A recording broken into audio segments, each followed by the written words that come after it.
Peace and blessings. Okay. Wow. You must have been right there waiting to click on it. I was like, wait a minute. I had to look for a second. I was like, wait, did I tell you this? Did I shut this down from yesterday? It looked like he was already in the room. Okay, hold on. Come on in the room. Okay. All right, beautiful people.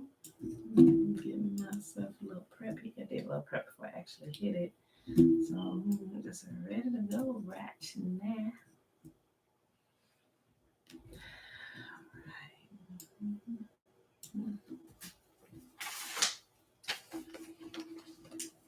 Notes together here. Anybody get a chance to spot the new moon? Greetings. Greetings, Uncle Nathaniel. It's been raining and cloudy here the last few days. I was out looking, I couldn't see anything in the sky. I kept checking quite a few times too. I wasn't seeing nothing. But I didn't check to see if anybody else had saw it either. I just kind of kept checking.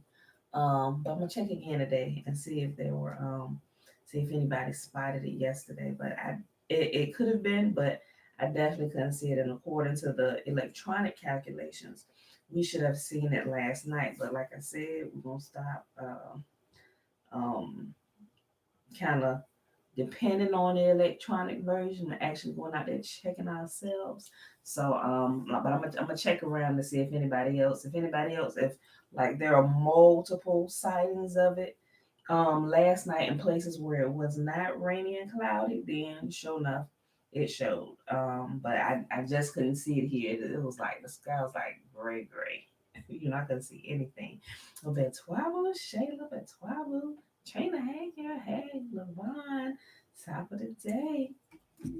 All right, beautiful people. What time here? Oh, 7:30, right on the dot.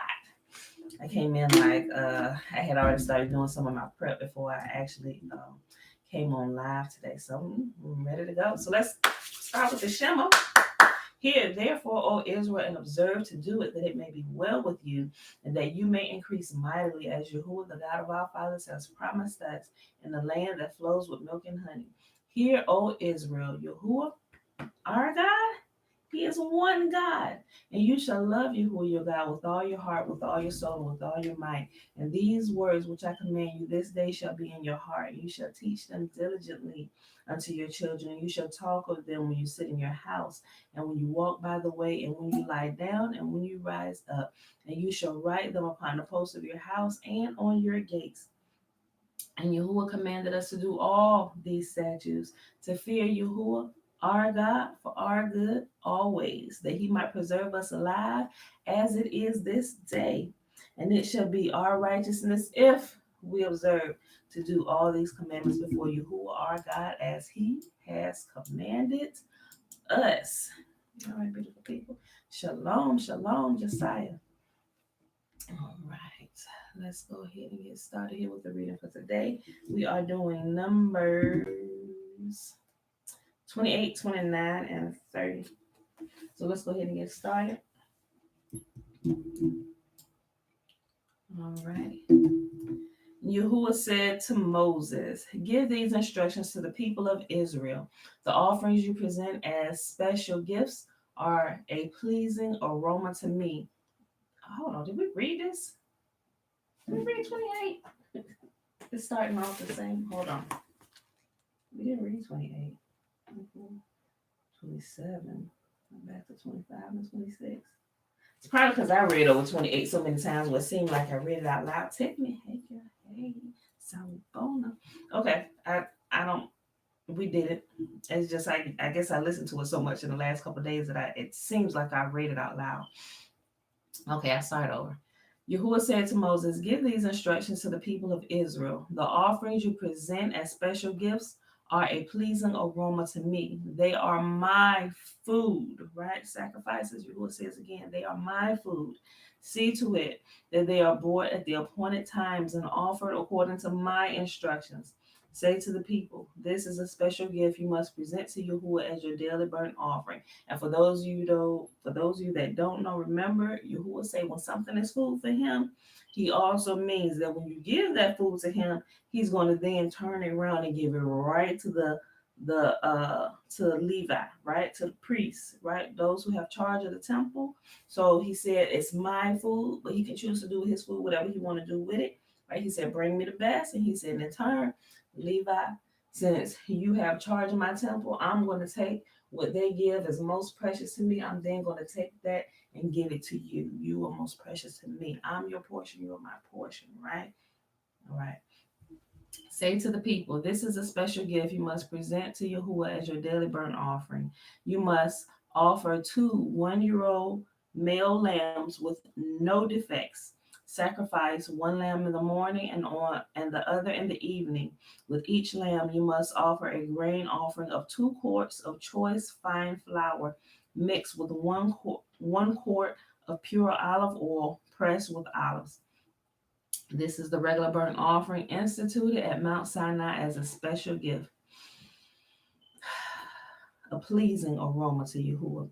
Along with it, you must present the proper liquid offering of 1 quart of alcoholic drink with each lamb. Pour it in the holy place as an offering to Yahuwah. Offer the second lamb in the evening with the same grain offering and liquid offering. It too is a special gift, a pleasing aroma to Yahuwah.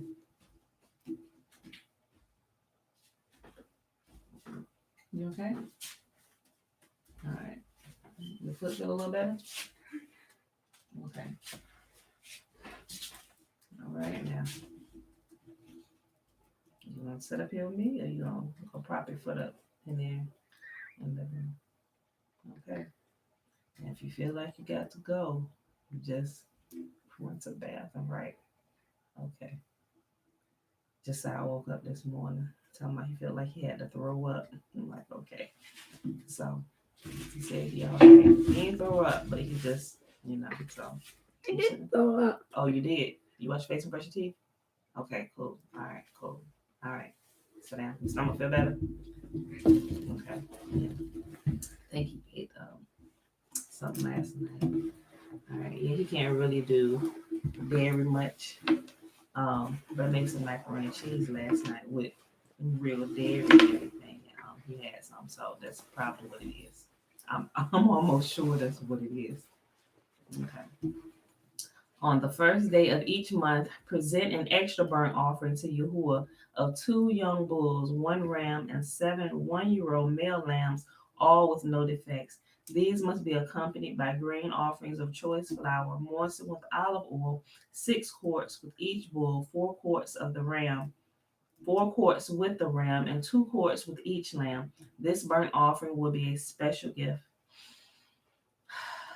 a pleasing aroma to Yahuwah. You must also present a liquid offering with each sacrifice, 2 quarts of wine for each bull, a third of a gallon for the ram, and 1 quart for each lamb. Present this monthly burnt offering on the first day of each month throughout the year. On the first day of each month, you must also offer 1 male goat for a sin offering to Yahuwah. This is in addition to the regular burnt offering and its accompanying liquid offering. On the 14th day of the first month, you must celebrate Yahuwah's Passover. On the following day, the 15th day of the month, a joyous 7-day festival will begin, but no bread made with yeast may be eaten. This first day of the festival will be an official day for Holy Assembly, and no ordinary work may be done that day. As a special gift, you must present a burnt offering to Yahuwah, 2 young bulls, 1 ram, and 7 1-year-old male lambs, all with no defects. These will be accompanied by grain offerings of choice flour, moistened with olive oil, 6 quarts with each bull, 4 quarts with the ram, and 2 quarts with each of the 7 lambs. You must also offer a male goat as a sin offering to purify yourselves and to make yourselves right with Yahuwah. Present these offerings in addition to your regular morning burnt offerings. On each of these 7 days of the festival, this is how you must prepare the food offering that is presented as a special gift, a pleasing aroma to Yahuwah. These will be offered in addition to the regular burnt offerings and liquid offerings. The seventh day of the festival will be another official day for holy assembly, and no ordinary work may be done on that day. At the festival of the harvest, when you present the first of your new grain to Yahuwah, you must call an official day for holy assembly, and you may do no ordinary work on that day. Present a special burnt offering on that day as a pleasing aroma to Yahuwah. It will consist of 2 young bulls, 1 ram, and 7 one-year old male lambs. These will be accompanied by grain offerings of choice flour, moistened with olive oil, 6 quarts with each bull, 4 quarts with the ram, and 2 quarts with each of the 7 lambs. Also offer 1 male goat to purify yourselves and make yourselves right with Yahuwah. Prepare these special burnt offerings along with their liquid offerings in addition to the regular burnt offerings and its accompanying grain offering. Be sure that all the animals you sacrifice have no defects. So we got to realize they were offering more food and every day because everybody was there. I think I missed Dana's question yesterday. I didn't see it till after we got off. I don't know. Sometimes there's a lag in the comments on Facebook, and she made a mention yesterday about the the offerings being offered every day. I think she said these are to be done every day. But yeah, during festival times, feast times, there's an offer like everybody, a lot of them, and it seems like that's a whole lot. Why? Because everybody has come together for the family reunion. So it's a lot of people that gotta eat. So there's a lot of meat and stuff that had to be sacrificed, right? I say sacrifice because remember they're not sacrificed for the sake of sacrifice. We're gonna kill us an animal today. No, sacrifice in order they're slaughtering the meat. You can look at the priests like they're the butchers, right? But they're the ones that actually make sure that the meat is prepared, it is clean, it is prepared appropriately so that people only eat the best portions of the meat. You don't drink any of the blood, it's all drained out like so, like that, like Tabitha Brown said. Make sure you do it like this and make sure you clean it real good. Wash all the parts real good, then you go ahead. And if it's a sin offering, you don't season it. He will say, don't season nothing. Sin, no. He said, but everything else, you go ahead, season it. Get the flour and the oil together and everything. You get you a little bit of wine. Let's have us a good time here. Come in my presence. We all gonna have a party, right? Okay. So next chapter. Numbers chapter 29. Celebrate the festival of trumpets each year on the first day of the appointed month in early autumn. You must call an official day for holy assembly, and you may do no ordinary work. On that day, you must present a burnt offering as a pleasing aroma to Yahuwah. It will consist of one young bull, 1 ram, and 7 one-year old male lambs, all with no defects. These must be accompanied by grain offerings of choice flour moistened with olive oil, 6 quarts with the bull, 4 quarts with the ram, and 2 quarts with each of the 7 lambs. In addition, you must sacrifice a male goat as a sin offering to purify yourselves and make yourselves right with Yahuwah. These special sacrifices are in addition to your regular monthly and daily burnt offerings, and they must be given with their prescribed grain offerings and liquid offerings. These offerings are given as a special gift to Yahuwah, a pleasing aroma to him. 10 days later, on the 10th day of the same month, you must call another holy assembly. On that day, the Day of Atonement, the people must go without food and must do no ordinary work. You must prepare a burnt offering as a pleasing aroma to Yahuwah. It will consist of 1 young bull, 1 ram, and 7 one-year-old male lambs, all with no defects. These offerings must be accompanied by the prescribed grain offerings of choice flour moistened with olive oil, 6 quarts of choice flour with the bull, 4 quarts of choice flour with the ram, and 2 quarts of choice flour with each of the 7 lambs. You must also sacrifice 1 male goat for a sin offering. In addition to the sin offering, Okay. This is in addition to the sin offering of atonement and the regular daily burnt offering with its grain offering and their accompanying liquid offerings. What day have you calculated Passover to be this year? You know what? I got pre-calculated dates. Remember I said with the whole um um I'm almost certain maybe that my day may be off at least by a day, but I'm not saying that for sure, but I'm just as we get closer to it, like as we get into the new month, like we just went into the 12th month. After this month is over and we actually get into the first month of the year, about the middle time March, I can tell you spot on what day it's going to be. But we gotta call the new we gotta call the new moon first. I just I like I said I done went and pre-calculated all my dates throughout here, and it threw me off last month, right? So when we get to the new moon of the first month, Dana, I can tell you for sure it's gonna be on the 14th day. After we see the new moon, it's gonna be the 14th day. So once we get to the new moon, I can tell you for certain what day Passover is gonna be and what day the Feast of Unleavened Bread is gonna be, right? Okay. So we still got about a month. We just entered into the 12th month. Okay. 5 days later, on the 15th day of the same month, yeah. Yeah, now it may listen, it may still fall on the day that I calculated. It really may.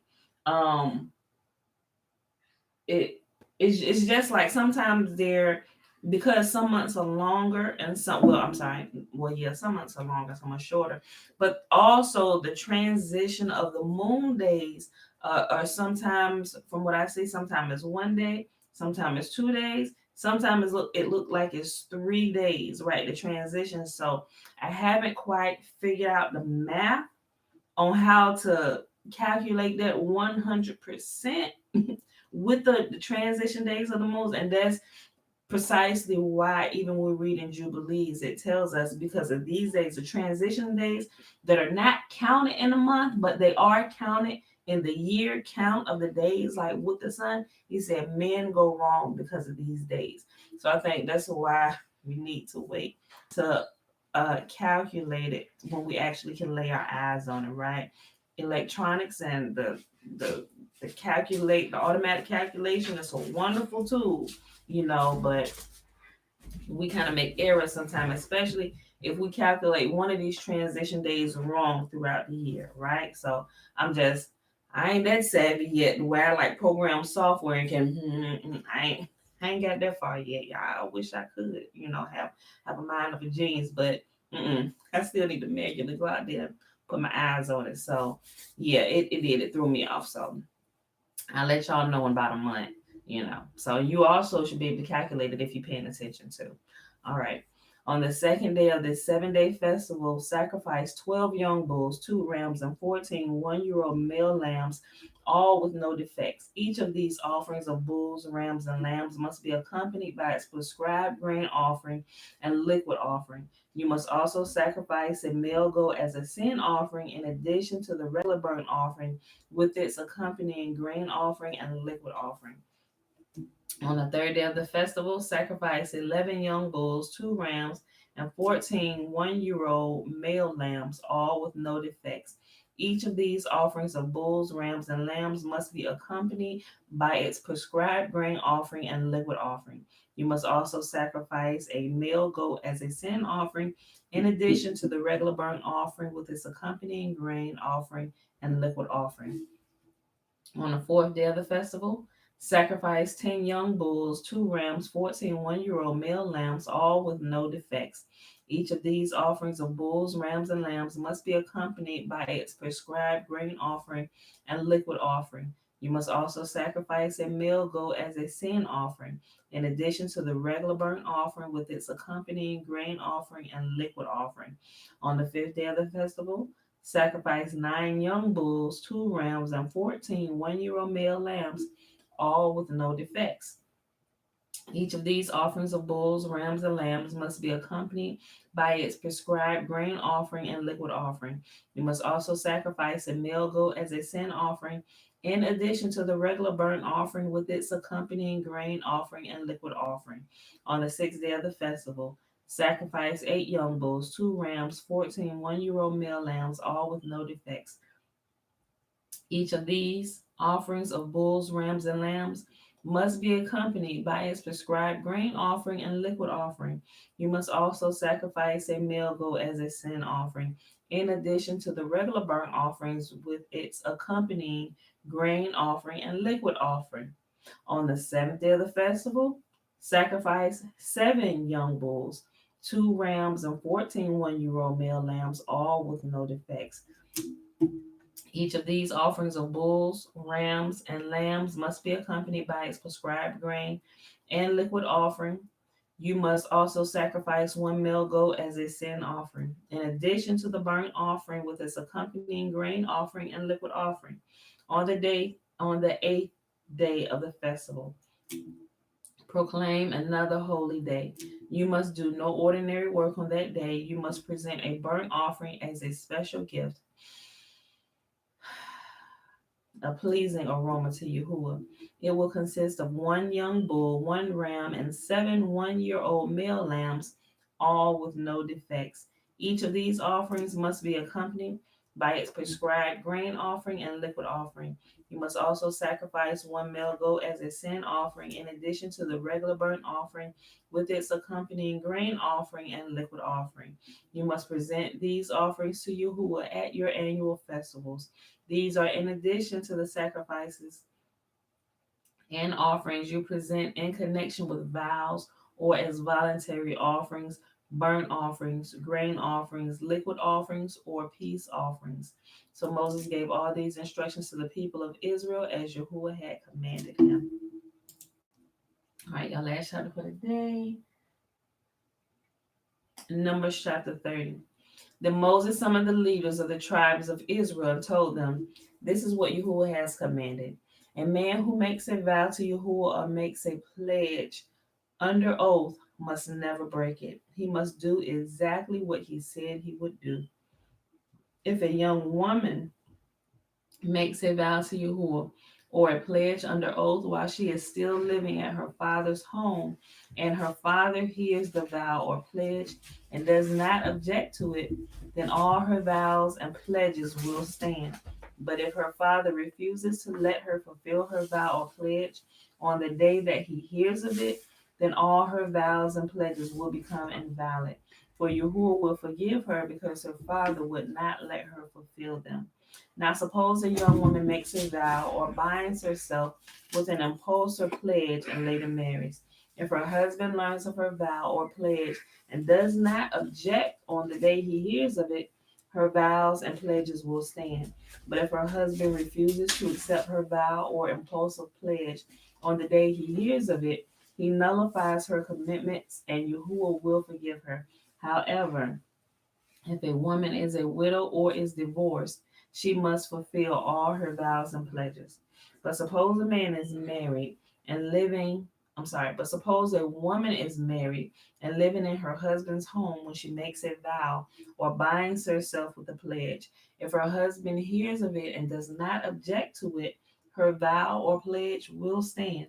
But if her husband refuses to accept it on the day that he hears of it, her vow or pledge will be nullified, and Yahuwah will forgive her. So her husband may either confirm or nullify any vows or pledges she makes to deny herself.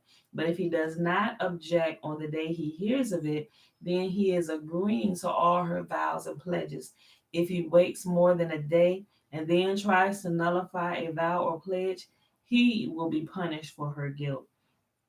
These are the regulations as Yahuwah gave Moses concerning relationships between a man and his wife and between a father and a young daughter who still lives at home. Let me give you a quick example. So say you being a wife, I'm talking to the women, you being a wife, and I'm sure that this might apply to a husband as well, but it just brought out the woman here and this right here. So say you vow to do a 40-day fast, right? And you're married. And you tell your husband about it, which will be the day that he hears of it. And you're like, well, okay, all right, babe. Well, and y'all talk about it. Okay, we also fasting from you know marital relations too.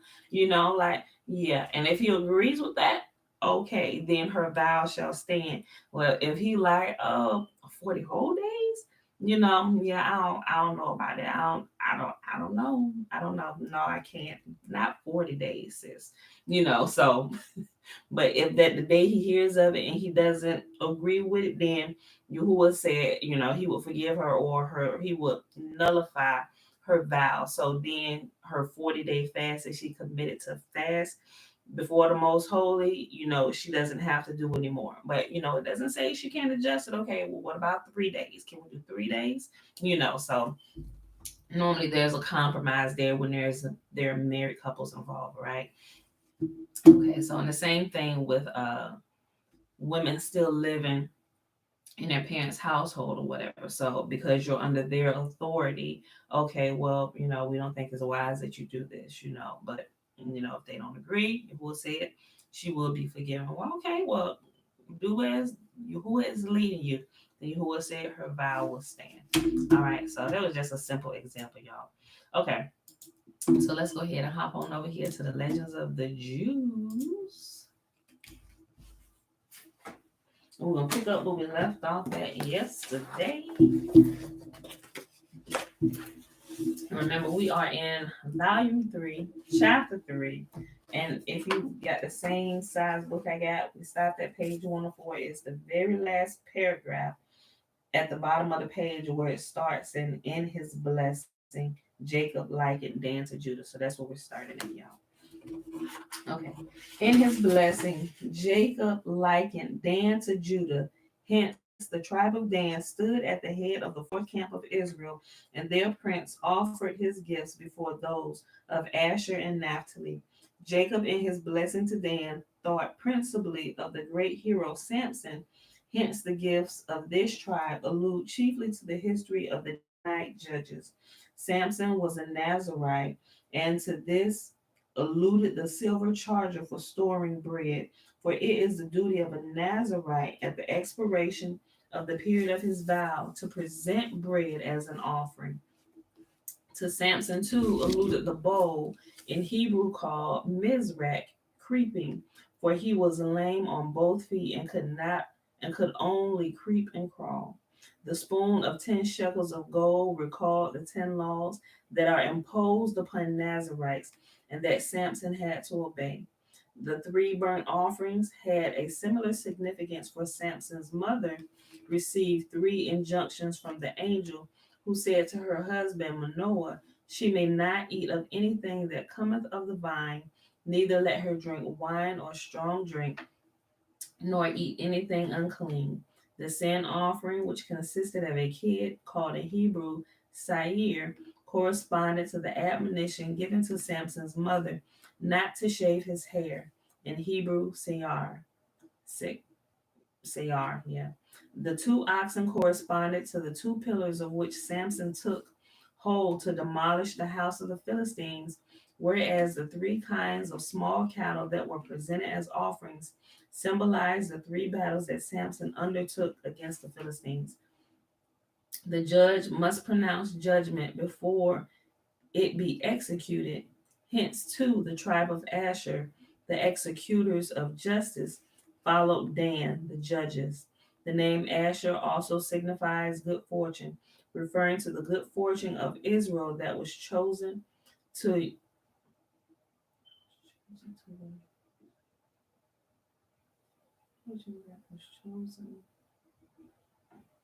Okay. Referring to the good fortune of Israel that was chosen to. Hold on, y'all. That was chosen to the God's people. I'm trying to make the sentence make sense, y'all. Hold on. I think it's a typo.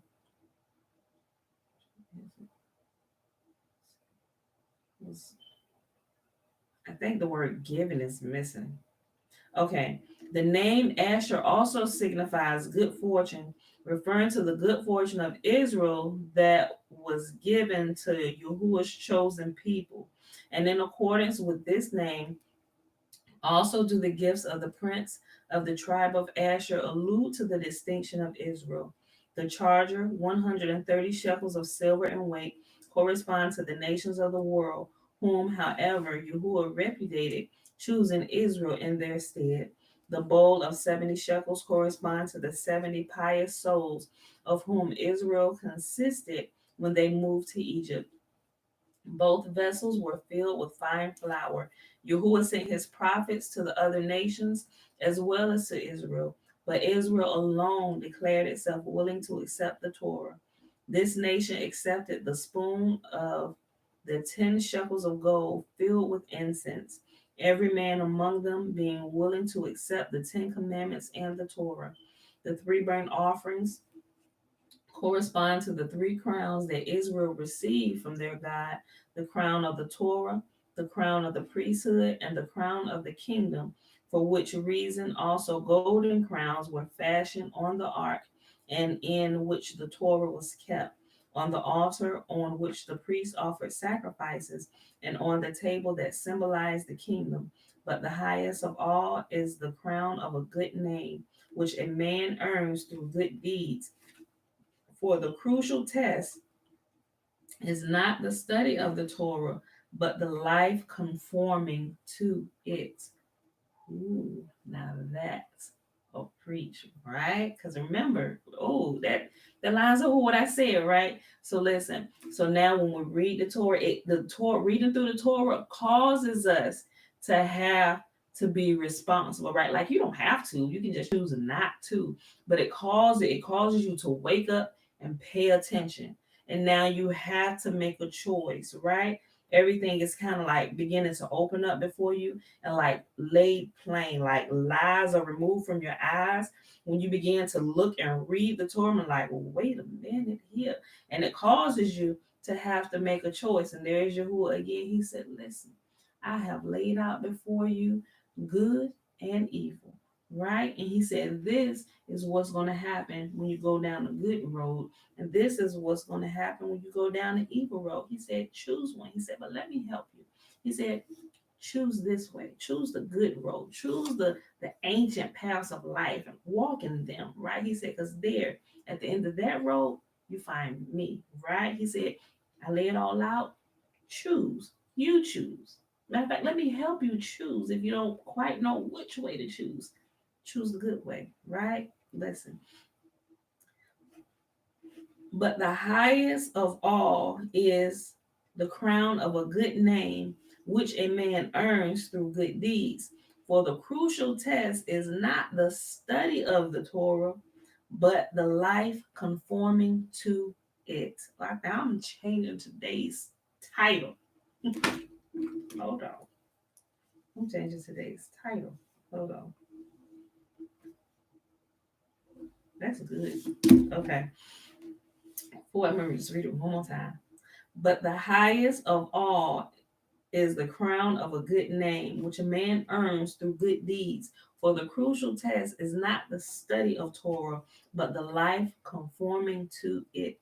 For this reason also there was a sin offering among the offerings corresponding to the crown of good deeds, for these alone can serve as an expiation.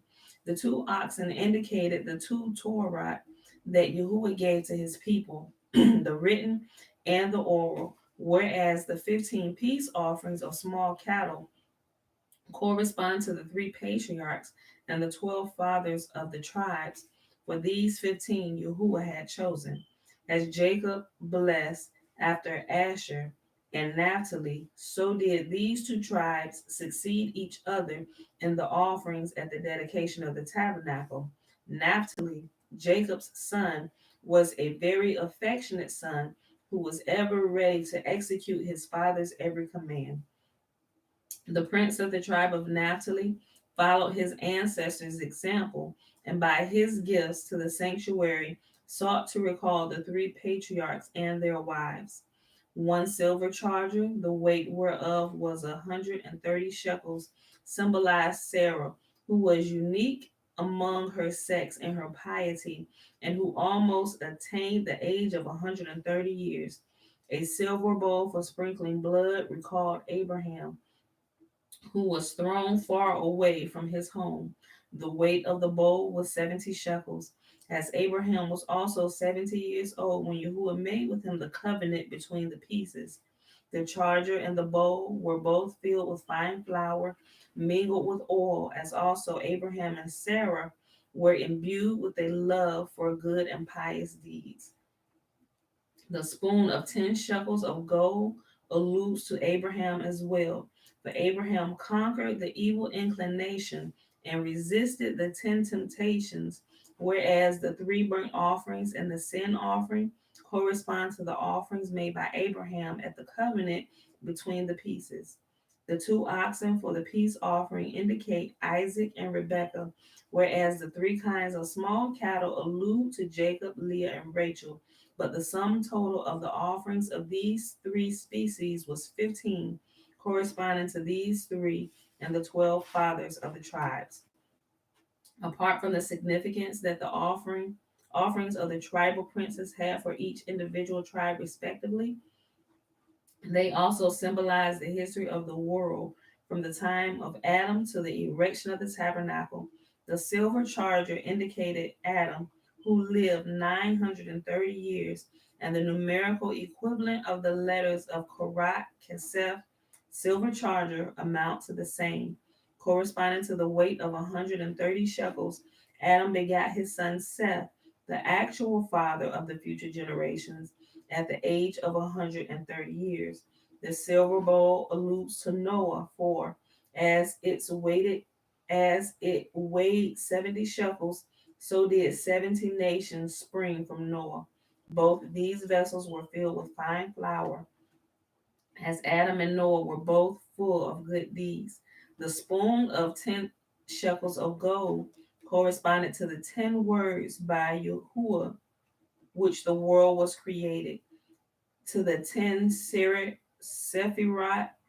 to the 10 list of generations in the scriptures, to the 10 essential constituent parts of the human body, to the 10 miracles Yahuwah wrought for Israel in Egypt, to the 10 miracles Israel experienced by the Red Sea.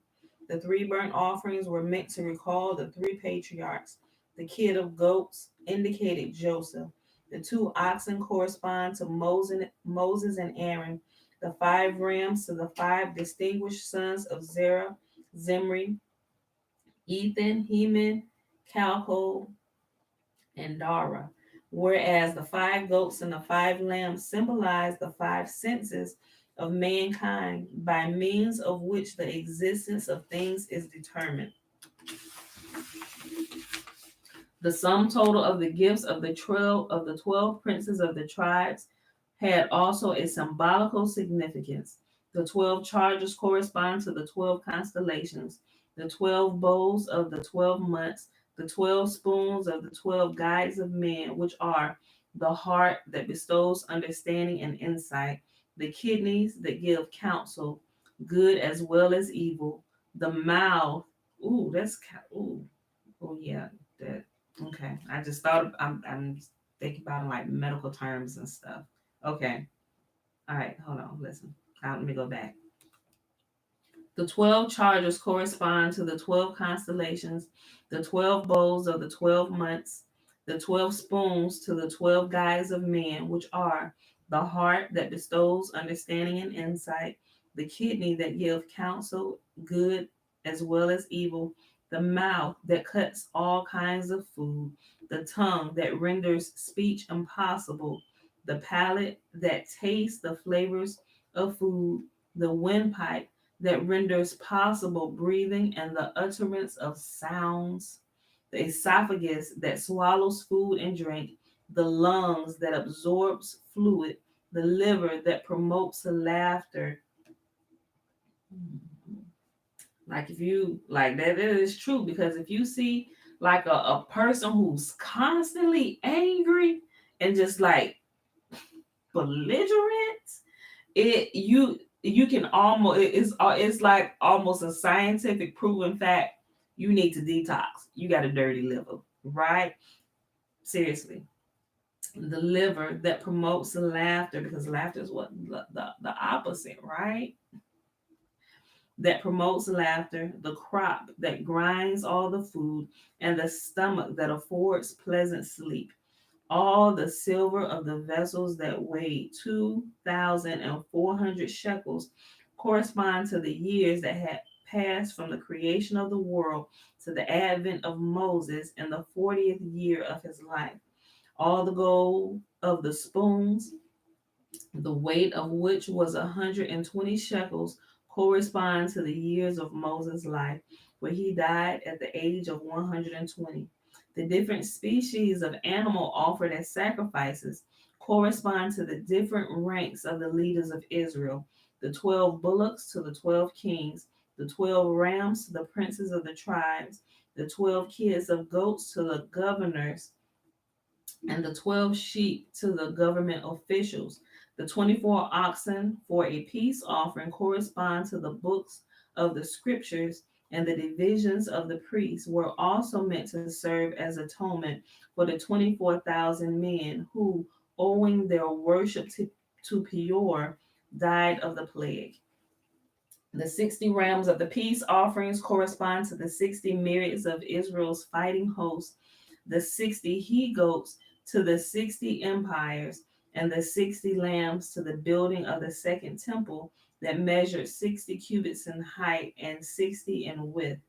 The gifts of the 12 princes of the tribes were not only equal in number, but also in the size and width of the objects bestowed, every tribe making exactly the same offering to the sanctuary.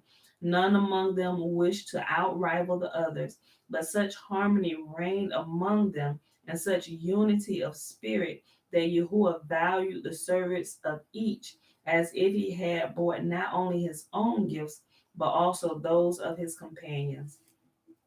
As a reward for this mutual regard and friendship, Yahuwah granted them the distinction of permitting them to present their offerings even on the Sabbath day.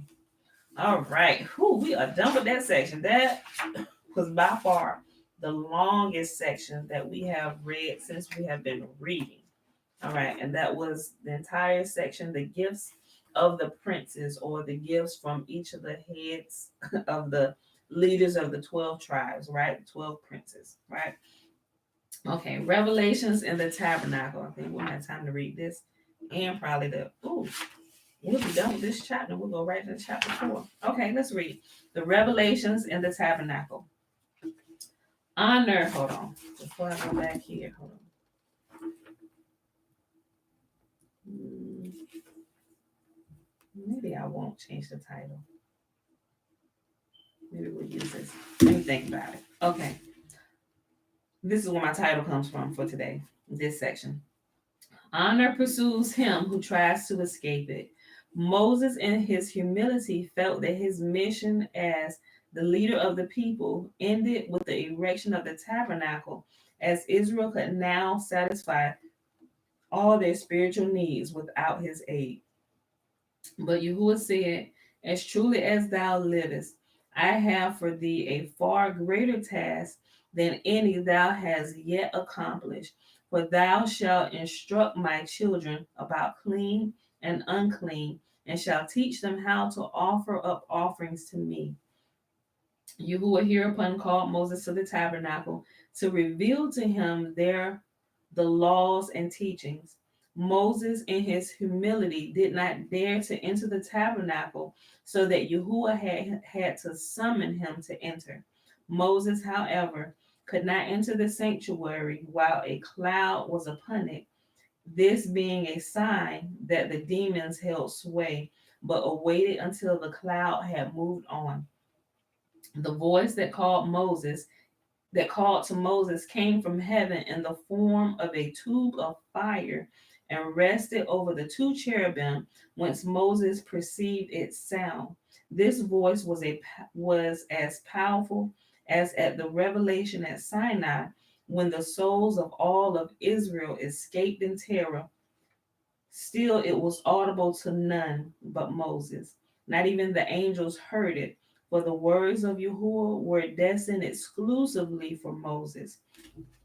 Aaron, too, with the exception of the three cases in which Yahuwah revealed himself to him, never received his commands except through the communication of Moses.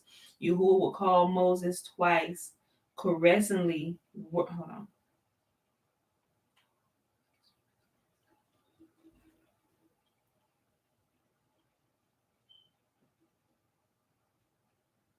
Okay, that don't make sense. Hold on. This sentence, y'all. I'm sorry, I'm just a stickler for English and okay. It still don't make sense, but I'm gonna read it because I hold on. You okay. Yahuwah would call Moses twice caressingly, words by name. And when he had answered, "Here am I," Yahuwah's words were revealed to him, and every commandment as a special revelation. Okay, so Yahuwah, I guess he caressingly said his name and got his attention. Okay, let me just read that again. That's gonna pluck my nerves.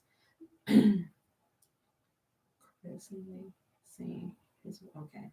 Yahuwah will call Moses twice, caressingly, words by name. And when he had answered, "Here am I," Yahuwah's words were revealed to him, and every commandment as a special revelation. Yahuwah always allowed a pause to take place between the different laws to be imparted, that Moses might have time to rightly grasp what was told to him. He needed time to assimilate this new information that was coming to him. Like sometimes he wanted to get information overload. Sometimes you know how you researching and you just take in so much you don't have time for it to just sit and sink in.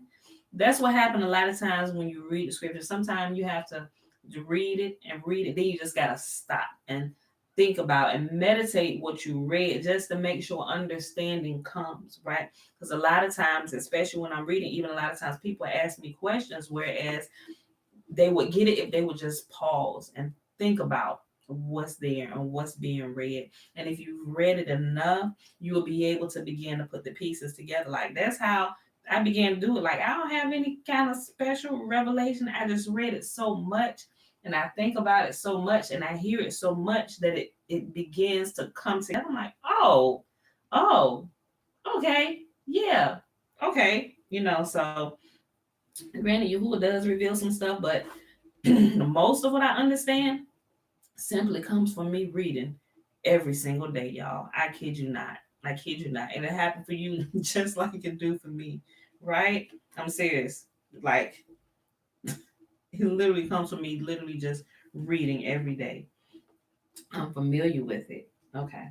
Yahuwah always allowed a pause to take place between the different laws to be imparted, that Moses might have time to rightly grasp what was told him. On the first day of the dedication of the tabernacle, not least than 8 important sections of laws were communicated to Moses by Yahuwah. As a reward for his piety, Aaron and his descendants to all eternity received the laws of sanctity, which are a special distinction of the priest. And these laws were revealed on this day. It was on this day also that Aaron and his sons received the gifts of the priests. For although even at the revelation on Sinai, Israel had set them aside, still, they were not given to Aaron and his sons until this day when the sanctuary was anointed. The second law revealed on this day was the separation of the Levites from among the children of Israel, that they might be dedicated to the sanctuary. For Yahuwah elevated no man to an office unless he has tried him and found him worthy of his calling. He did not say, "And the Levites shall be mine," before he had tried this tribe, and he found them worthy. In Egypt, none but Levi, I'm sorry, in Egypt, none but the tribe of Levi observed the Torah and clung to the token of the Abrahamic covenant, while the other tribes, abandoning both Torah and token of the covenant, like the Egyptians, practiced idolatry. I don't know if y'all remember this, but also we know that the only tribe that, although when Egypt was in slavery, was not put to hard labor and slavery, was the tribe of Levi. Like we read that earlier in here, right? Aaron, they was free to move about. They really were. Like Levi was not the one out there building and stuff. They literally, because they kept to the Torah. That's crazy. That's a whole sermon in itself. And that preach, right? And this right here makes that make sense because they clung to the Torah. They kept the words of the most holy. And remember, we also read this in the regular Bible. Yahuwah said that, listen, go ahead, go on to Babylon, all y'all people going, right? Jeremiah, Daniel was in captivity. Their people were in captivity. But we don't see Daniel and them. I mean, granted, they got tried. They were tried, but they clung to the words of the most holy, right? And Yahuwah kept them, right? Although I believe Daniel was of the tribe of Judah, but it was mostly Levi. We're talking about the first Egypt. None of Levi, although they were there present with them, they were not put to hard bondage and slavery labor, right? Ain't nobody touch Levi. Because why? Levi clung to the words of the Most High, while the other tribes ran amok, right? It said, I'm going to read that again. That it just clicked, right? Okay. Let's see. The second law revealed on this day was the separation of the Levites from among the children of Israel, that they might be dedicated to the sanctuary. For Yahuwah elevated no man to an office unless he has tried him and found him worthy of his calling. He did not say, and the Levites shall be mine, before he tried this tribe and found them worthy. In Egypt, none but the tribe of Levi observed the Torah and clung to the token of the Abrahamic covenant, while the other tribes, abandoning both Torah and the token of covenant, like the Egyptians, practiced idolatry. In the desert also, it was this tribe alone that did not partake in the worship of the golden calf. Justly, therefore, did Yahuwah's choice fall upon this godly tribe, who on this day were consecrated as the servants of Yahuwah and his sanctuary, right? Because remember, when Moses came down, he said, oh, all those who are on Yahuwah's side over here and everybody else over there, Levi, he said, all right, slaughter all those ones that partook in the worship of the golden calf. And you'll read it, go back and read it. You read in the regular Bible, it was Levi who stood up first to execute Yahuwah's command. Like, we slaughtering all our brothers and sisters that went against this, right? We were still, even if nobody else was, you could have looked over and followed our example. Levi never turned away, right? Levi always, for the most part, I mean, we see some shenanigans going through with some of the priests and stuff, right? But you also have to remember, when we get to the books of Kings, when the kingdoms separate, you have to realize that most of the tribe of Levi defected and went to Judah, right? That's why Judah got to stay in the land longer, because the priests were there. And for the other parts of Israel, you have priests that were actually set up in the Levitical priesthood who were not really set apart as Levitical priests in the first place. So when you read about some of those priests, when we get to the books of Kings and Chronicles and stuff, you got to realize what had happened. Rehoboam was King Solomon's son, and Jeroboam was the leader of the northern kingdom, right? So he began to set people as priests that he wanted to, those whom he knew would take their unauthorized sacrifices, right? So you'll read that, but when you read about that, just realize those priests were not approved by the Most Holy. They were vagabonds set up by the king of Israel, right? Okay, y'all get it when y'all read it. The ceremonies connected with the consecration of the Levites had much in common with the regulation for the cleansing of lepers. Originally, the firstborn had been the servants of the sanctuary, but owing to the worship of the golden calf, they lost this prerogative and the Levites replaced them. It was for this reason that the Levites were obliged to observe regulations similar to those for the cleansing of the lepers, because they took the place of the men who by their sins had defiled themselves. The offerings that the Levites brought on this occasion consisted of 2 bullocks, on one for a burnt offering, whenever the congregation, seduced by others, commits idolatry, and Israel would not have worshipped the golden calf had not the mixed multitude misled them. Remember, we talked about that. They wanted to come Moses pleaded with the Most Holy, said, nope, they can't come. But Moses kept on pleading. Yahuwah said, all right, let them come. But Yahuwah saw it all the way from he knew before he knew all of it because he saw them, he foresaw them worshiping the golden calf and still decided, I'm still gonna give them my Torah, right? Because he saw something a little further down the line, right? So he knew that this people, um, there would be a generation, a few people out of generation that he would like Abraham. Abraham was a shield to his entire generation, like right. Enoch was a shield to his entire generation, right? And we read about these different shields, those pious men and women for their generation that keep Yahuwah from flooding the earth again, right? Okay. The offerings of the Levites brought on this occasion consisted of 2 bullocks, one for a burnt offering whenever the congregation, seduced by others, commits idolatry. And Israel would not have worshipped the golden calf had not the mixed multitude misled them. So when you say don't mingle with people, don't hang out with people, you better follow that last command. You better keep to, you better cling to it, right? Because if he tell you that, you best believe there's a good reason why. You may not be able to see it now, but I'm telling you, if you violate it, you're going to surely find out why he told you to stay away from them. Don't let that be you. But whosoever worships an idol by this act renounces the whole Torah.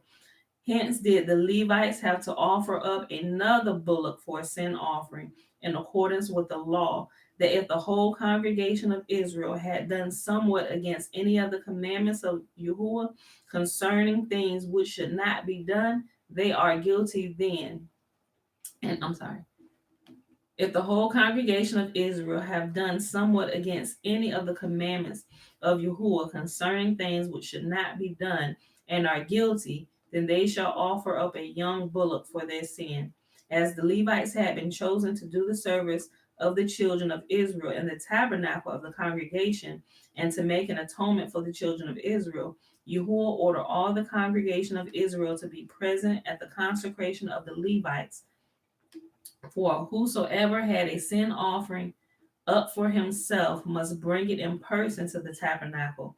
Therefore, too, did the elders of Israel have to put their hands upon the Levites, according to the prescription that the elders must put their hands upon the sin of the congregation. Aaron, like the elders, participated in the ceremony of the consecration, lifting up every single Levite as a token that he was now dedicated to the sanctuary. Aaron's extraordinary strength is proven by the fact that he was able to lift up 20, 20.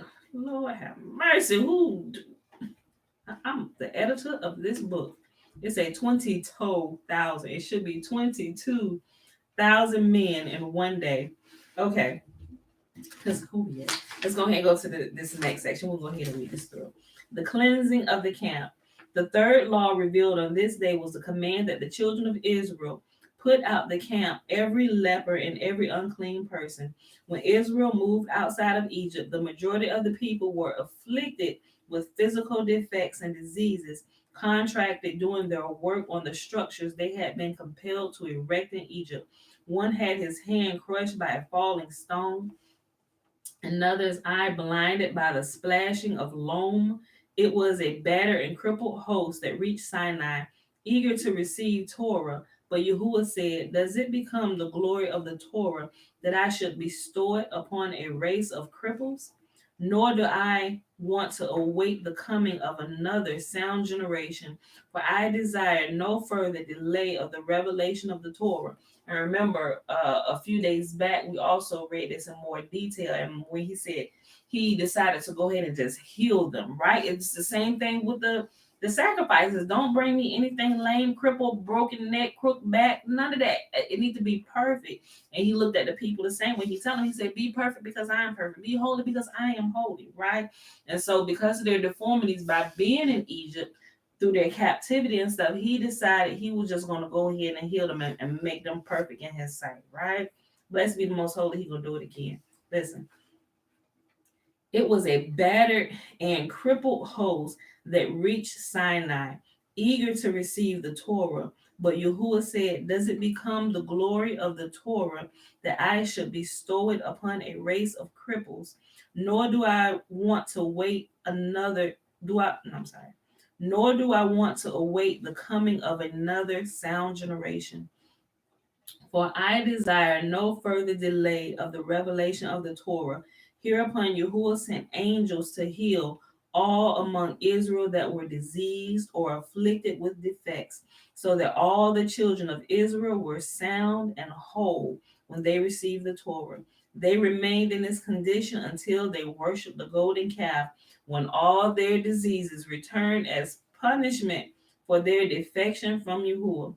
Only the women during their stay in the desert were exempt from the customary ailments to which women are subject as a reward for being the first who declared themselves ready to accept the Torah.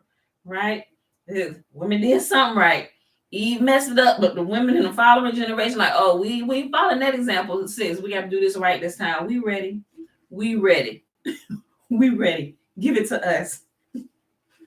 I'm telling you. Hold on.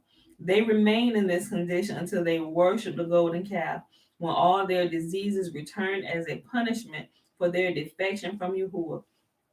Only the women during their stay in the desert were exempt from the customary ailments to which women are subject as a reward for being the first who declared themselves ready to accept the Torah.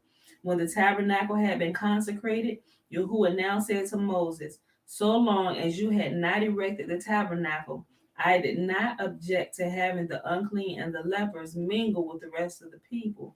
But now that the sanctuary is erected and that my Shekinah dwells among you, I insist upon your separating all these from among you, that they might not defile the camp in the midst of which I dwell, in the midst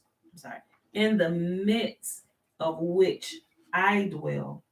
The law in regards to lepers was peculiarly severe, for they were denied the right of staying within the camp, whereas the unclean were prohibited from staying near the sanctuary. Dana, I saw your comment. I'm going to come back and read. I just want to finish reading all this. I'll come back to it.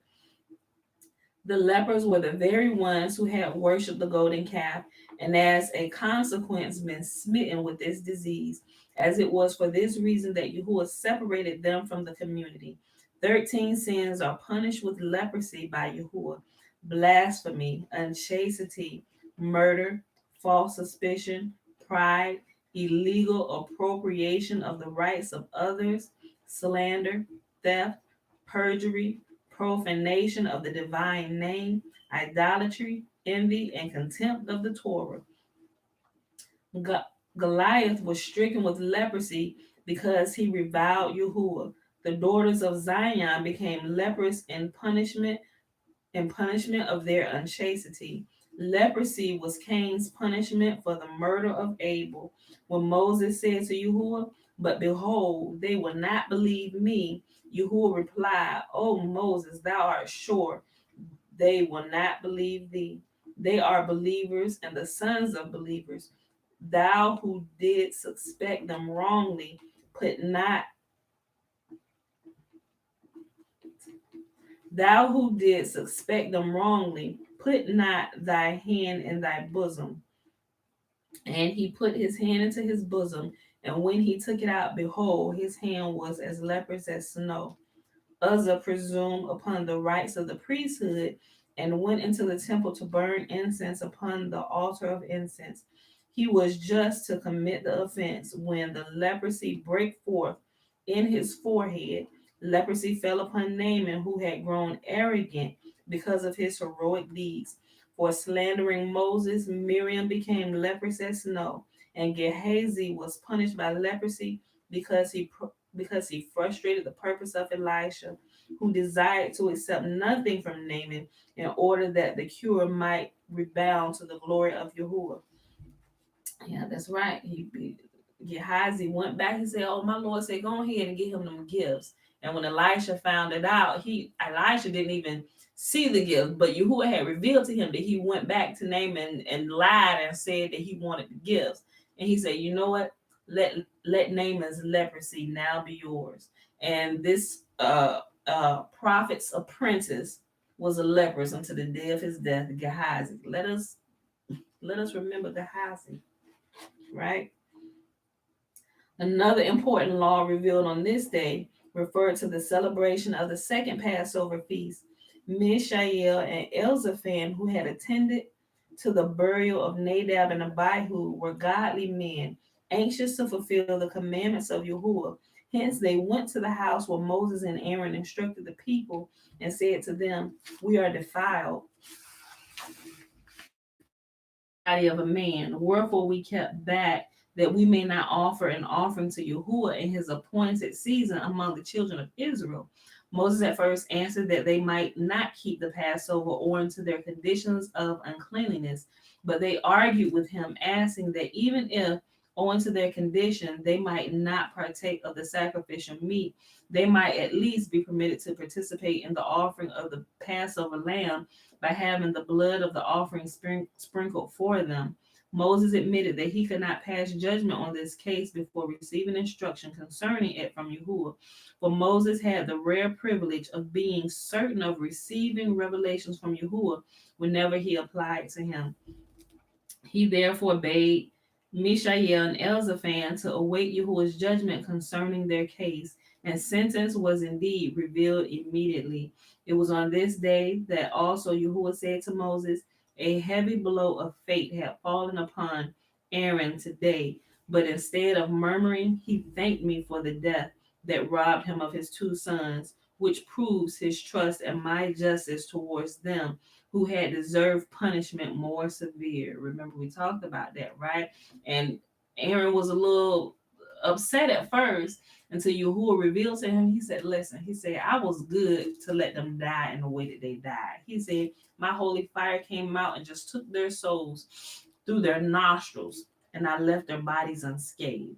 He said, "But for the offense that they committed ignorantly, they were going in to offers because they loved the most holy, right? Although they had a little bit of shenanigans about them, who counted Aaron's sons as truly, really pious men, right? But for what they had done by violating the rules of the tabernacle, he said they should have been lepers to the day that they died." He said, "Now, would you have wanted to see your sons die and grow in pain and anguish, being excommunicated from the camp for the rest of their days, being lepers?"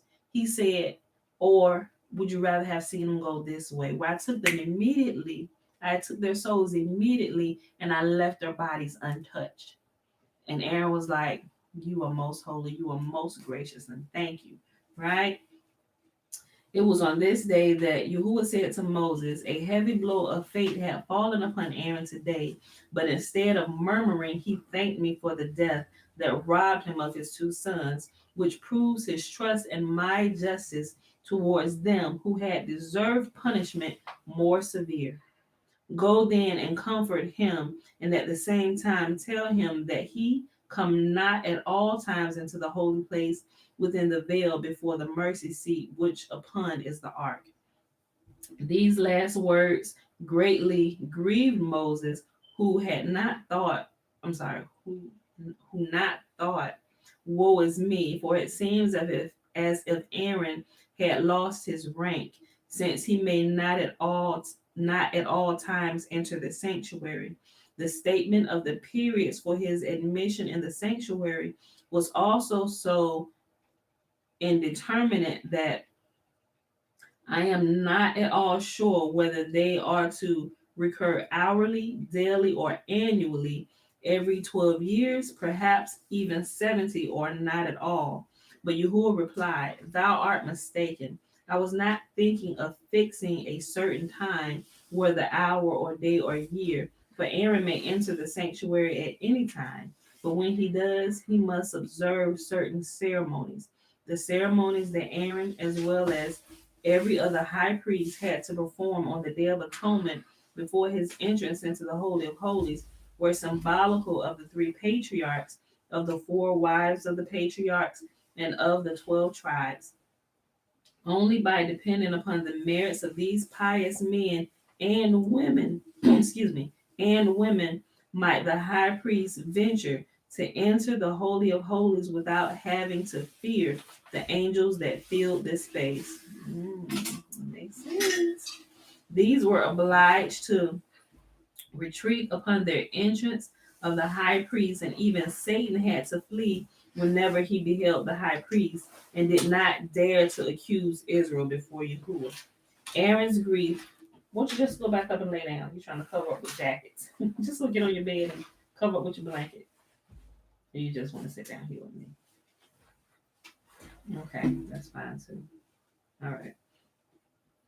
Aaron's grief about the death of his sons was turned to joy when Yahuwah, on the day of their death, granted him the distinction of receiving a direct revelation from Yahuwah, which prohibited both him and his sons from drinking wine or strong drink when they went into the tabernacle.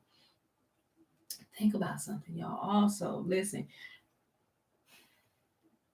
you must be sober when you go into the presence of the Most Holy, right? So you know that the visions and the revelations that you get are not being misconstrued. Think about what they call alcohol. They call alcohol spirits, right? Because you are literally, although it's a liquid form of alcoholic beverage, there are literally spirits that are attached to them, and if you partake too much of them spirits will literally take over you, right? And if you ever seen somebody completely controlled by spirits, you would see something supernatural happen. A lot of times, if you have the eyes to see it, you will actually see something other than that person actually speaking and acting. You can literally see it driving that person if you have eyes to see, right? So sometimes it's good for some people not to partake of it at all, right?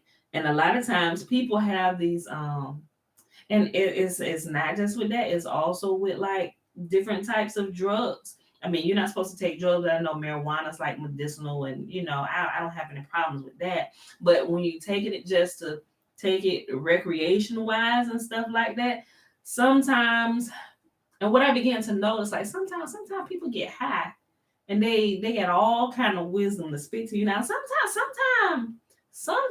now, I'm gonna just say sometimes, and not all people, but sometimes some people, they actually say some things while under the influence that makes a whole lot of doggone sense, right?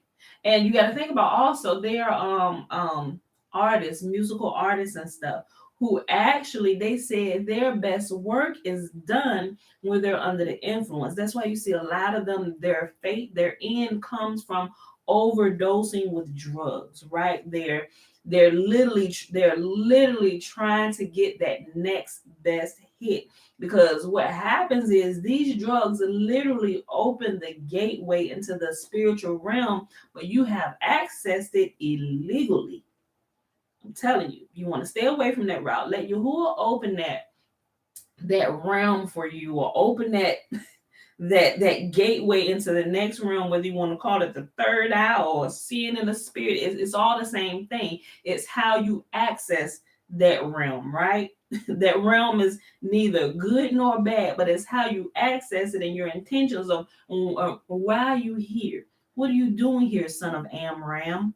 Right? Oh no, the most holy authorized me to be here. Oh, you can pass. You know what I'm saying? So y'all got to be careful when it comes to that, right?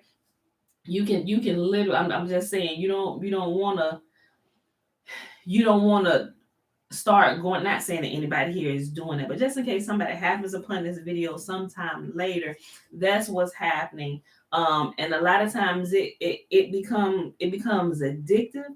Not so much that you want to become addicted to it, but the chemicals and the properties in it binds itself to your DNA, and it keeps you going into that direction, right? And people literally, that some people actually have open visions and stuff when they access this realm through drugs and all that. Like I said, that's why a lot of musical artists, they get strung out. If they're not strung out, sometimes they won't even do their work unless they get high or they get some alcohol, get some spirits in their system, because they can illegally tap into that power and they can pull things out of that realm and they can benefit from it. Now, I'm not saying that that's good. I'm just saying altogether, stay away from that way of accessing that realm and only go through the most holy, because I know some people, they a little bit impatient. Like, oh my gosh, it's taking so long. Why you got to teach me all this? Is like the movie Karate Kid with, Jackie Chan.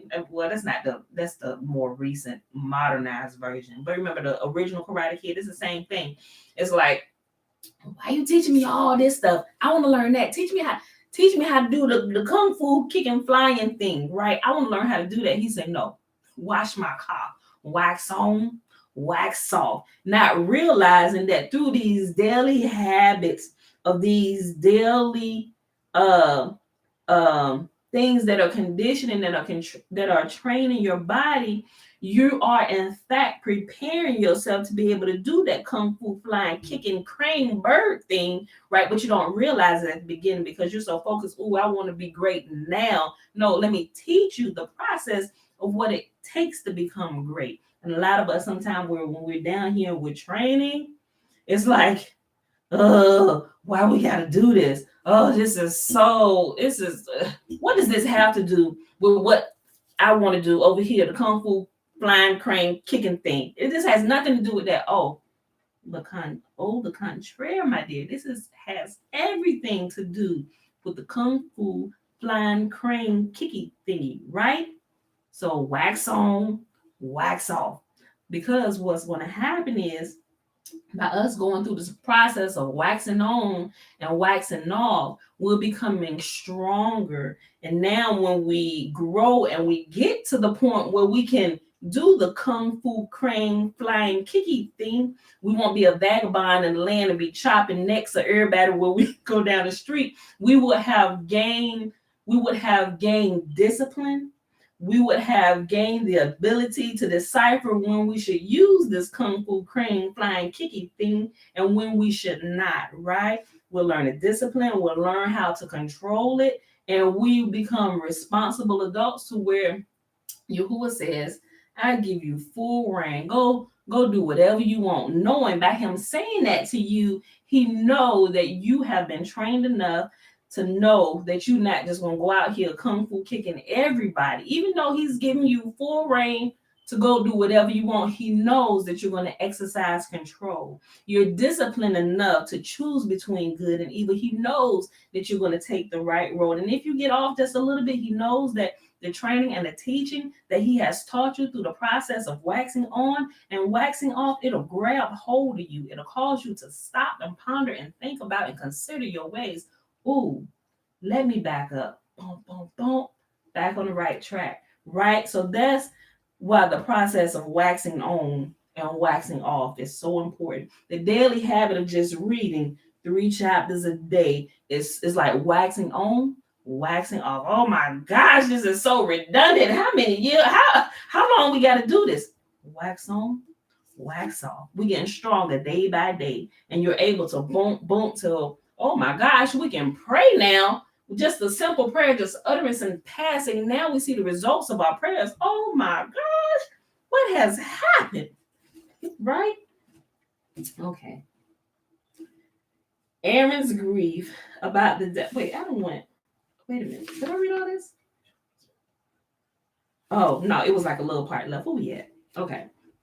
We almost done. We got like one paragraph left, y'all, and then we'll be done with chapter 3. So I'm going to go ahead and finish this today. Aaron's grief about the death of his sons was turned to joy when Yahuwah, on the day of their death, granted him the distinction of receiving a direct revelation from Yahuwah, which prohibited both him and his sons, from drinking wine or strong drink when they wanted to enter the tabernacle.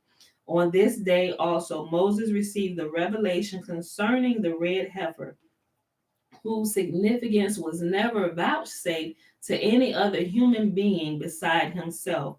On the following day, under the supervision of Eleazar, Aaron's sons, it was slaughtered and burnt.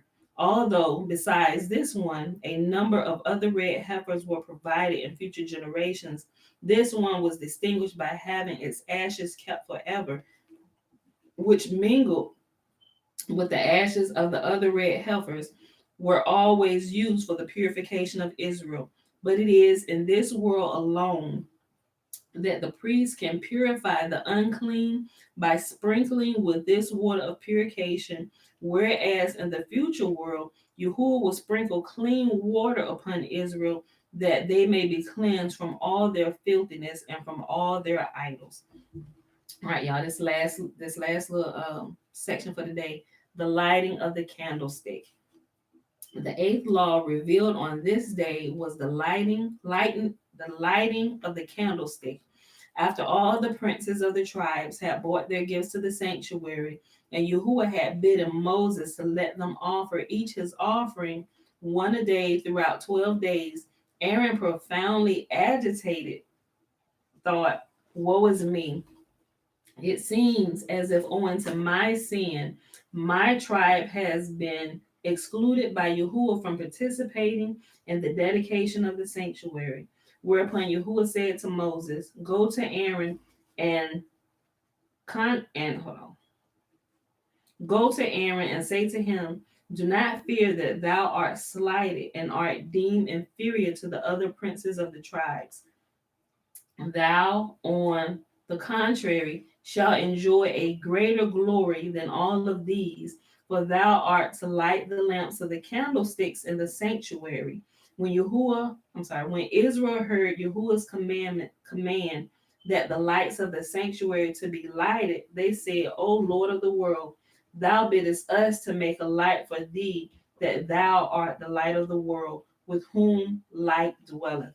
But Yahuwah replied, "Not because I need your light do I bid you to burn lamps for me, but only that I might thereby distinguish you in the eyes of the nations that will say, behold, the people of Israel that hold up a light before him that bestows light upon the world. By your own eyesight, you can see how little need I have of your light. You have the white of the eye and the black of the eye, and it is by means of this dark part of the eye that you are enabled to see, and not through the light part of the white of the eye. How should I, that am all light, have need of your light?" Oops. Yahuwah furthermore said, "A mortal of flesh and blood lights one light by means of another that is burning. I have brought forth light out of darkness. In the beginning, darkness was upon the face of the deep, whereupon I spake, let there be light, and there was light. Shall I now be in need of your illumination? Nay, I commanded you to light the candles in the sanctuary, that I might distinguish you and give you another opportunity of doing a pious deed, the execution of which I will reward thee in the future world by letting a great light shine before you.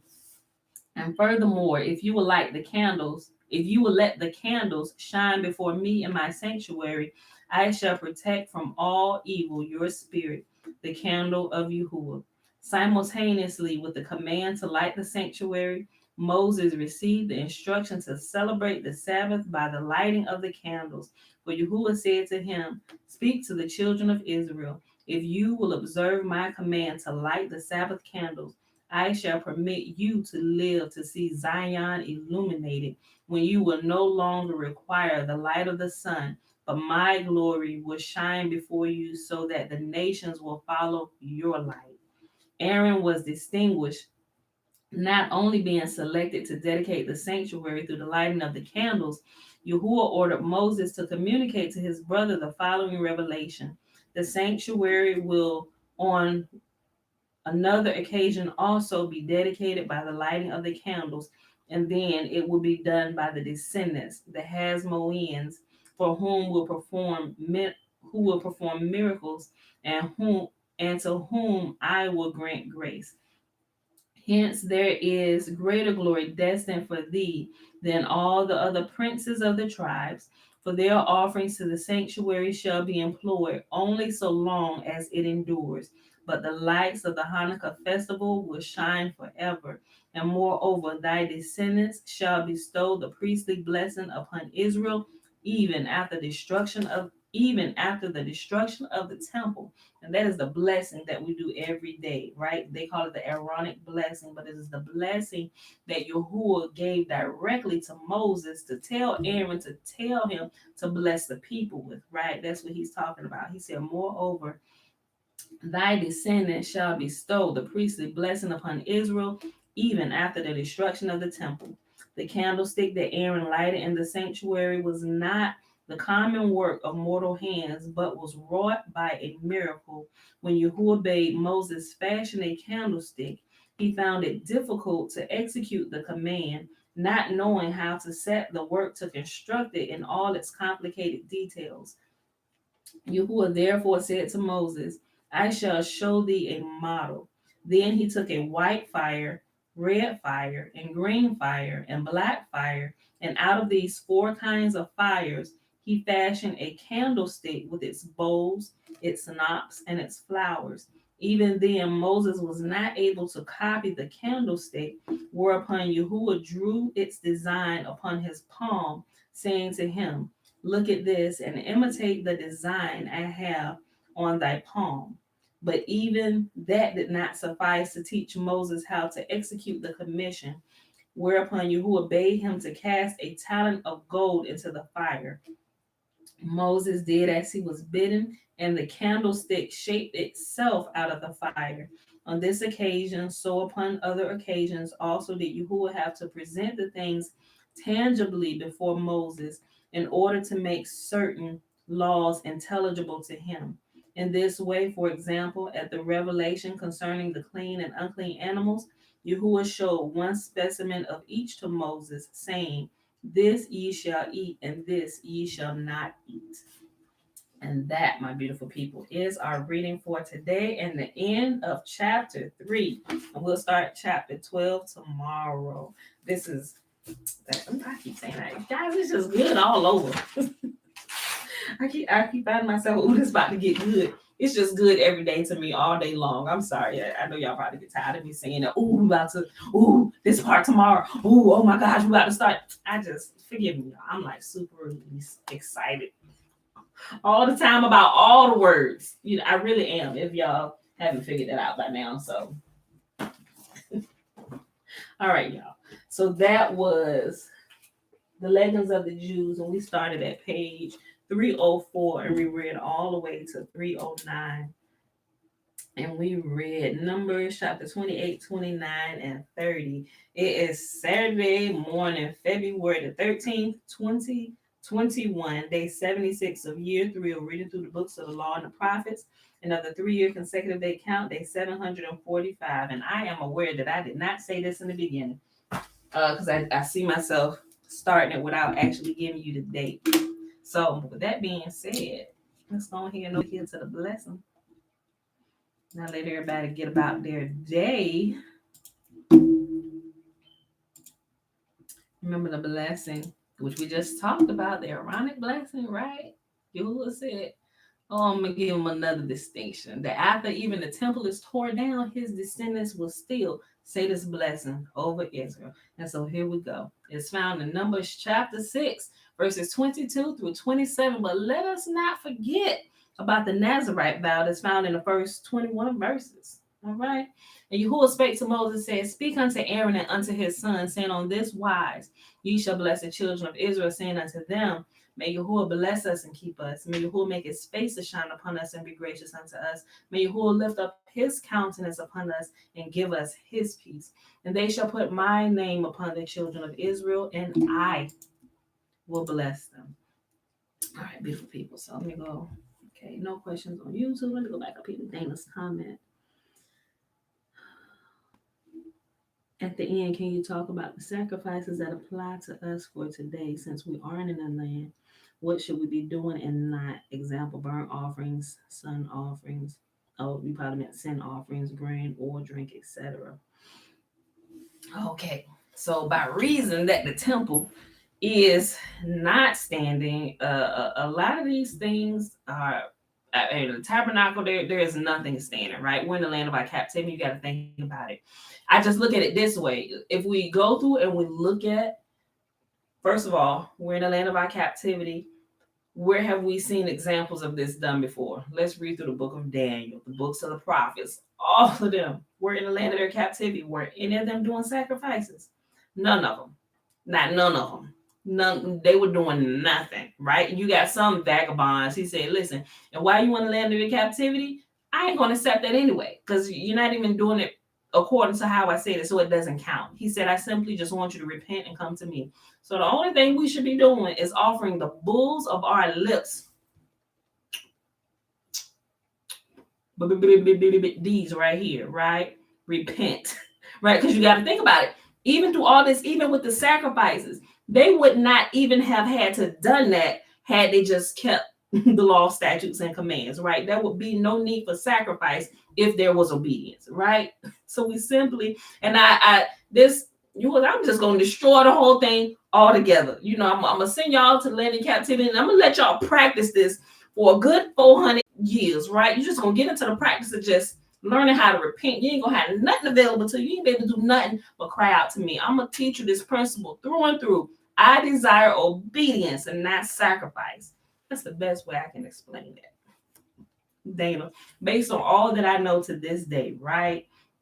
Because we also look at, I think about when I read through the book of Ezekiel, and when Yahuwah talks about when we're back in the land and when he's actually here dwelling among us again, he said, nobody is going to hurt all on my holy mountain. Ain't nobody going to be slaughtering no animals, no nothing. He said the baby going to be able to sit and play over a snake hole. The snake going to come out and not even bite him.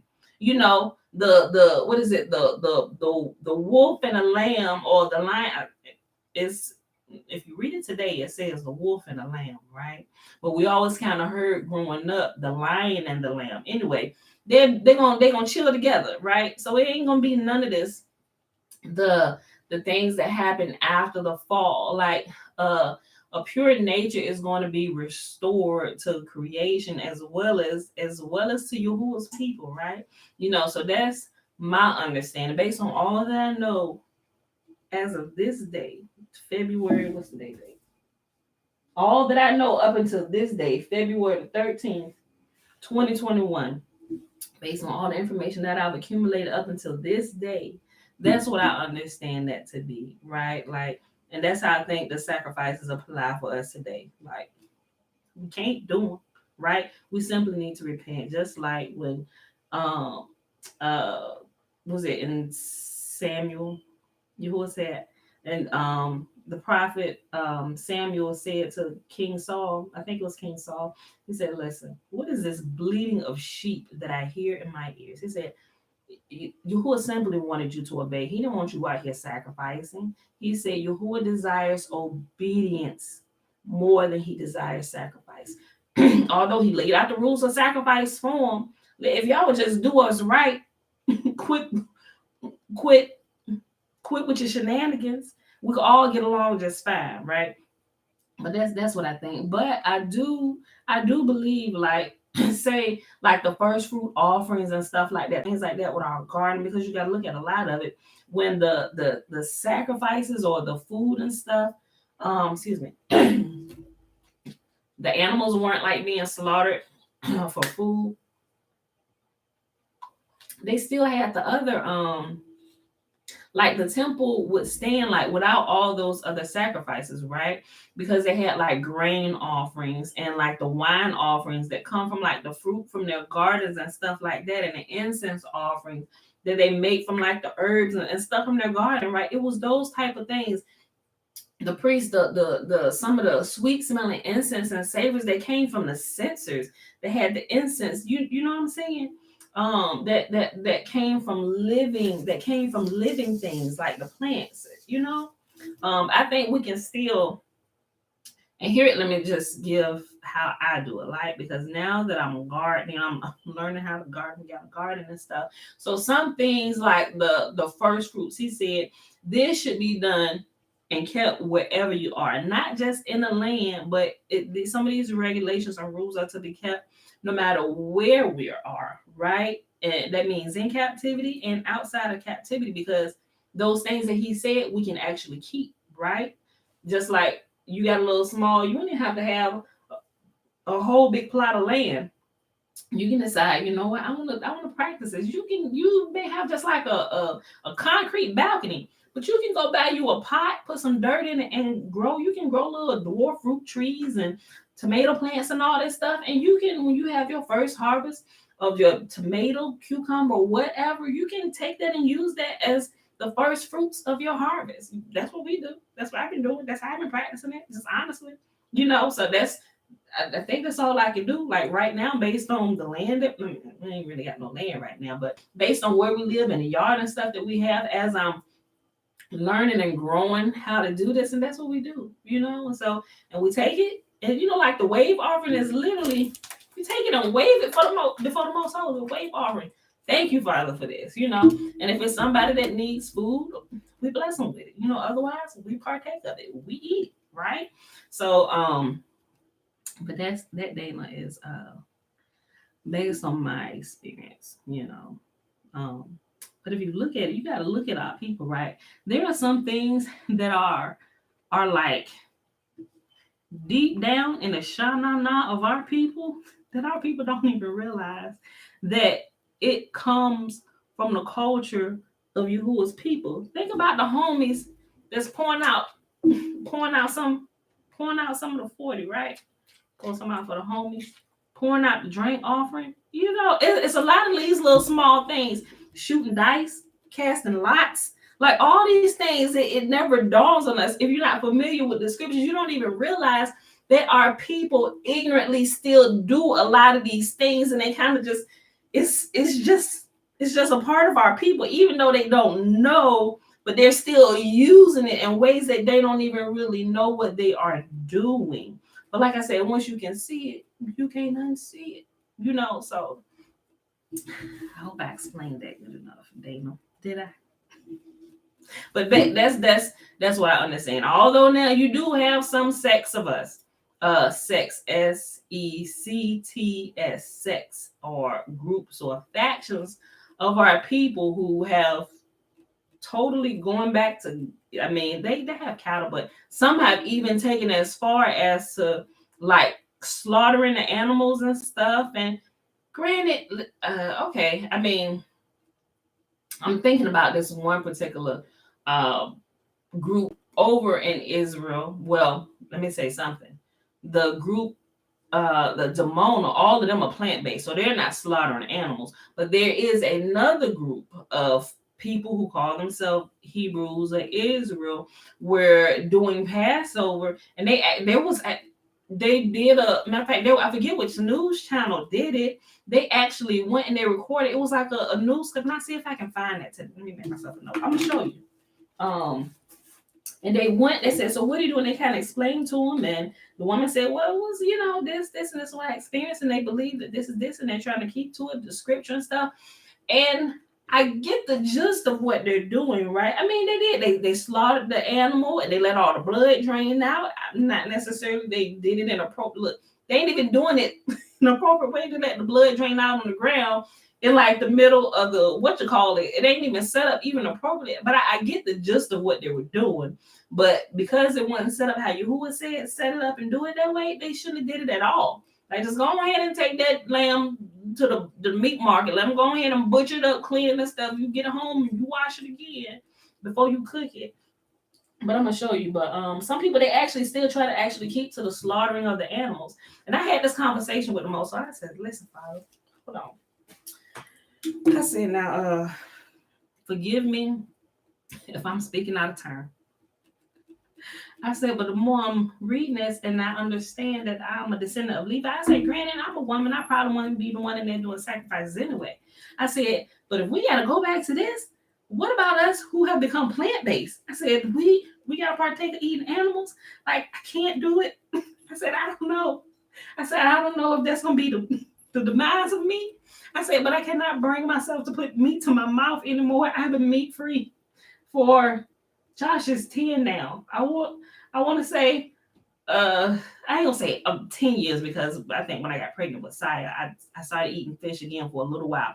I said, but I've been I've been meat free for a very long time. I said I can't. I just think about the animal and its form before it's slaughtered. I said I can't do it. And I had this conversation. I was like, I don't really understand this part or what. I said, but what I understand now, the way that this is going based on all the information I have, I think the whole slaughtering of the animals portion is like, I think this, I believe at this point, I think that's going to be done. Like, I don't think we're going to be slaughtering animals anymore, right? Especially when he said he's going to give us a new heart, and he's going to inscribe the Torah on our hearts, and we're going to keep it, and we're going to love him, and it said we're going to keep it, so there's going to be no need for like slaughtering animals and stuff, right? All that is just going to be we won't have need for it because we'll be walking in obedience, right? So that's the way I look at it. I'm just like, Father, I said, you're going to have to help me here. I said, because if I'm wrong about this, you got to help a sister out. I said, but right now, as I understand it, based on all the information that I had, that's why I say all the information that I have up to this current day when I'm talking about this is what I understand up to this day. Now, this could change based on more information that I get to see the bigger picture. Not that I'm going to go into the opposite direction, but I'll be able to be more sure and firm and give you the details of why now I'm sure that this is going to happen this way. So, but up until this day, that's what I believe. And my beliefs have changed a lot over the last 3 years from what I used to believe. I thank y'all for what I haven't gone like off the deep end on another direction. Like some people may think, I'm like, how? Like everything that I've learned comes from this book right here. Like, and just from reading every day. I was like, but anyway, that's neither here nor there, y'all. So Dana, I hope I answered your question. That's what I think about the sacrifices and how they apply to us today. Like I said, even in Daniel's time and the prophets, they weren't sacrificing. They were literally just in constant communion with the Most Holy, with Yah. And he spoke to them. He responded to them. Even in that, they didn't offer any sacrifices. So, but it's good that we know the history and see what has happened and why we're where we're at today. So that's my whole take on it. Like I said, based on what I know up until this day. So with that being said, beautiful people, if there's nothing else, we'll go on here and get out of here today. All right. So I love you. I see you bright and early in the morning, 7:15. Tomorrow's Sunday. So 7:30. But I'll be here about 5 minutes early just to prep and stuff. So but I see you tomorrow morning, 7:30 a.m. Eastern Standard Time. Boo.